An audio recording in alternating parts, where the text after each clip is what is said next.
انہوں نے تو بلاول کے پلے کاکھ ہی نہیں چھوڑا، بلاول کے غبارے میں ہوا نکال دیا، انہوں نے کہا ٹکٹیں تو میں نے دینی ہیں، بلاول نے کیا دینا ہے؟ انہوں نے کہا بلاول مجھے بزرگ کہہ رہا ہے۔ میں آپ کو بتاؤں آصف زرداری اور بلاول میں نے آپ کو پہلے بھی کہا لڑائی بہت زیادہ ہے، اور ٹیکنیکلی بلاول کو نواز شریف کے خلاف تقریریں نہیں کر رہا، بلاول تو آصف زرداری کے خلاف تقریریں کر رہا ہے۔ یہ آصف زرداری صاحب نے اپنی پوزیشن کلیئر کرنے کے لیے انٹرویو دیا ہے کہ بلاول صاحب ان کو بزرگ کہتے ہیں، وہ کہتے ہیں ٹکٹیں میں نے دینی ہیں، انہیں تو کچھ پتہ ہی نہیں ہے بلاول کو، آگے میں نے چلنا ہے لوگوں کے ساتھ، جماعتوں کے ساتھ۔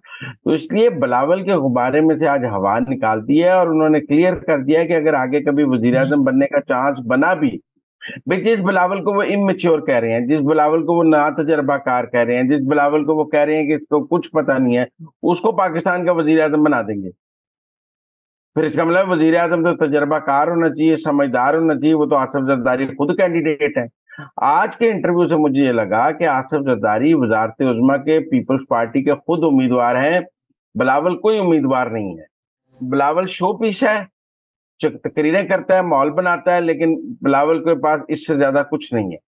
اس لیے میں سمجھتا ہوں کہ آصف زرداری کا انٹرویو بلاول کے خلاف تھا، وہ نواز شریف کے خلاف تو نہیں تھا، وہ شہباز شریف کے خلاف تو نہیں تھا۔ انہوں نے کیا کہا ہے کہ شہباز شریف نے مجھے $2 بلین کی چینی ایکسپورٹ کرنے کی اجازت نہیں دی۔ شہباز شریف کو عمران خان کی طرح بیوقوف تھا کہ جہانگیر ترین پاس کیا اور اس نے کہا چینی ایکسپورٹ کر دو، آپ نے ایکسپورٹ کر دی، بعد میں ملک میں کمی ہو گئی تو آپ نے امپورٹ کر لی۔ سب سے بڑا عمران خان کے خلاف سکینڈل کیا تھا کہ پہلے چینی ایکسپورٹ کر دی، پھر چینی امپورٹ کر دی، چینی کا سکینڈل بن گیا۔ وہی کام چونکہ زرداری سندھ کی ساری شوگر ملیں زرداری صاحب کی ہیں، اس وقت بھی زرداری یہ جو شوگر مافیا ہے یہ سارا مل ملا کے کبھی چینی ایکسپورٹ کرا دیتا ہے، کبھی امپورٹ کرا دیتا ہے۔ تو اگر شہباز شریف نے اس وقت چینی ایکسپورٹ نہیں کی تو وہ سمجھدار آدمی تھا، اس کو پتا تھا، اس نے تو چینی کی قیمت $95 فکس کی۔ انہوں نے پھر اپنے لاہور ہائی کورٹ سے جا کے سٹے لے لیا اور چینی جو ہے کھلی کھلا $200 بھی چلی گئی۔ اگر لاہور ہائی کورٹ سٹے نہ دیتا ہے تو شہباز شریف نے تو چینی کی قیمت $95 فکس کر دی تھی، اور چینی $95 کلو اس ملک میں بکنی تھی، لیکن چینی مافیا کو یہ قبول نہیں تھا۔ تو زرداری صاحب کی شوگر ملیں ہیں، وہ تو چاہتے ہیں ان کی دیہڑی لگ جائے، اور وہ دیہڑی شہباز شریف نے نہیں لگنے دی تو انہیں بڑی تکلیف ہے اس بات کی۔ لیکن میں سمجھتا ہوں کہ وہ آج خود ایکسپوز ہوئے ہیں۔ اگر چینی نہیں ایکسپورٹ ہونے دی تو وہ کوئی عمران خان تھے شہباز شریف کے؟ آپ جا کے کہیں گے ایکسپورٹ کرنے دو تو وہ ایکسپورٹ کرنے دے گا، آپ جا کر کہیں گے مال بناؤ تو وہ مال بنانے لگ جائے گا۔ اس نے ٹھیک کیا آپ کو چینی ایکسپورٹ نہیں کرنے دی، اس کو پتا تھا کہ عمران خان نے چینی اور مزمل ایکسپورٹ صاحب انہوں نے کچھ ماضی کے حقائق سے پردہ بھی اٹھایا ہے۔ انہوں نے کہا ہے کہ ایک آرمی چیف یعنی جنرل فیض حمید جو تھے وہ عمران خان کے ساتھ مل کر RO الیکشن کروانا چاہتے تھے، اور مجھے جو ہے وہ ملک سے باہر بھجوانا چاہتے تھے، اور چاہتے تھے کہ حکومت جو ہے مائنس زرداری بنے، اور مجھے 6 وزارتوں کی پیشکش بھی کی گئی۔ ٹھیک ہے نا، وہ مائنس زرداری نہیں چاہتے تھے، میں تو کہہ رہا ہوں زرداری صاحب خود وزیر اعظم کے امیدوار ہیں، وہ یہ تھوڑی چاہتے تھے۔ اس کا مطلب ہے اگر وہ مائنس زرداری چاہتے تھے تو وہ بلاول کو تب بھی بنا سکتے تھے عمران خان کے ساتھ۔ آصف زرداری صاحب یہ بات ویسے آپ نے صحیح کی ہے، انہوں نے انٹرویو میں کہا ہے کہ ووٹر اور ورکرز مجھ پر اعتماد کرتے ہیں۔ مجھ پر اعتماد کرتے ہیں، وہ بلاول کو ٹکے کا نہیں سمجھتے، ان کا مطلب ہے۔ آج کا انٹرویو تو بلاول کے خلاف ہے، کسی کے خلاف نہیں ہے۔ آصف زرداری نے آج بلاول کے غبارے میں سے ہوا نکالی ہے، اور آج کا انٹرویو انہوں نے بلاول بھٹو کے خلاف دیا ہے اور کسی کے خلاف نہیں دیا ہے۔ انہوں نے کہا میں لیڈر ہوں، بلاول کچھ نہیں ہے، بلاول زیرو ہے، میں نے اسے صرف تقریریں کرنے کے لیے رکھا ہوا ہے کہ وہ اچھا بولتا ہے، چلو جا کے جلسے سے خطاب کر دے، پاور پلیئر میں ہوں، ٹکٹیں میں بانٹتا ہوں، اتحاد میں بناتا ہوں، حکومتیں میں بناتا ہوں، گراتا میں ہوں، تو اس لیے میرے سے بات کی جائے، بلاول کو سیریس مت لیں۔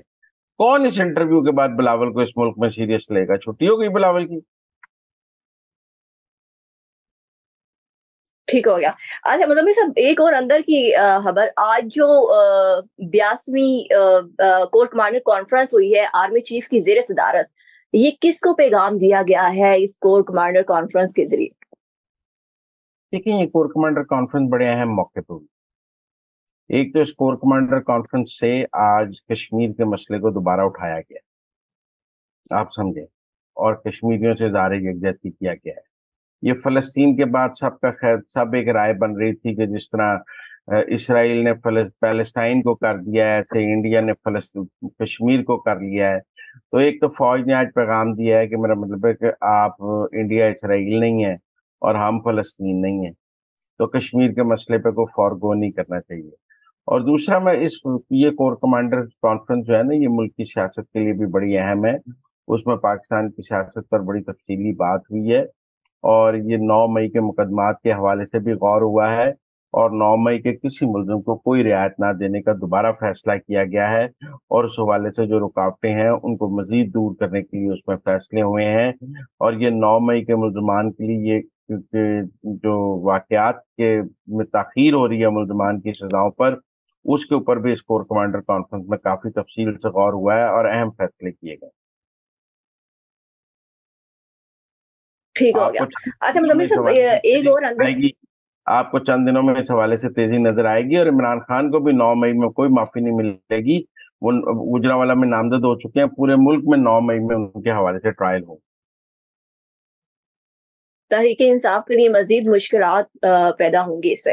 اچھا مزمل صاحب، ایک اور اندر کی خبر، الیکشن کمیشن نے آج جو ہے وہ آج 2019 کا intra party election P T I کا جو ہے اس پر عدم اطمینان کا اظہار کیا ہے، اور کہا ہے کہ یہ شفاف نہیں تھا، اور حکم دیا ہے کہ پی ٹی آئی دوبارہ 20 روز کے اندر انٹرا پارٹی شفاف الیکشن کرائے اور 7 روز میں رپورٹ جمع کرائے، ورنہ ان سے انتخابی نشان لے لیا جائے گا۔ دیکھیں، انٹرا پارٹی الیکشن اگر وہ کرائیں گے تو پھر تحریک انصاف کے چیئرمین عمران خان تو چیئرمین نہیں ہو سکتے، وہ سزا یافتہ ہو گئے ہوئے ہیں اور نااہل ہو گئے ہوئے ہیں، تو وہ تو اب دوبارہ چیئرمین پارٹی کے نہیں ہو سکتے۔ اس کا مطلب ہے پی ٹی آئی نے اگر الیکشن لڑنا ہے تو انہیں نیا چیئرمین لانا ہوگا۔ وہ نیا چیئرمین کون ہوگا؟ کیا علیمہ خان پارٹی کی نئی چیئرمین ہوں گی؟ کیا بشرا بی بی پارٹی کے نئی چیئرمین ہوں گی؟ کون ہوگا پی ٹی آئی کا نیا چیئرمین؟ کیونکہ اب عمران خان تو الیکشن کمیشن کے قواعد کے مطابق پی ٹی آئی کے چیئرمین نہیں بن سکتے، کیونکہ ان کو توشہ خانہ میں سزا ہو گئی ہے، سزا بے شک معطل ہو گئی ہے لیکن نااہلی برقرار ہے قانون کے مطابق، تو اگر وہ نااہل ہیں تو وہ پارٹی کے چیئرمین بھی نہیں ہو سکتے۔ تو اب سوال تو یہ ہوگا کہ پی ٹی آئی کا اگلا چیئرمین کون ہوگا اگر انٹرا پارٹی الیکشن 20 دن میں ہونے ہیں؟ کیا عمران خان علیمہ خان کو چیئرمین بنائیں گے؟ کیا عمران خان کس کو چیئرمین، کیا پرویز الہی کو چیئرمین بنا دیں گے جیل سے؟ مجھے نہیں لگتا۔ تو زیادہ تر لوگوں کا مزمل خیال صاحب، ہے یہ چیئرمین عمران خان کی جو چیئرمین شپ ہے وہ خطرے میں پڑ گئی ہے، اسی وجہ سے جو ہے وکلا ٹیم نے بھی اس فیصلے کو چیلنج کرنے کا فیصلہ کیا ہے۔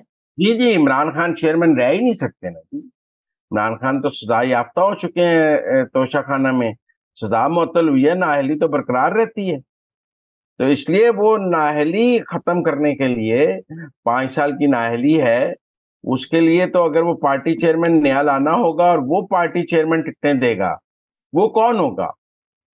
آپ کا خیال ہے وہ مروت کو، جو اس کو سینئر نائب صدر بنایا ہے، اس کو چیئرمین بنا دیں گے؟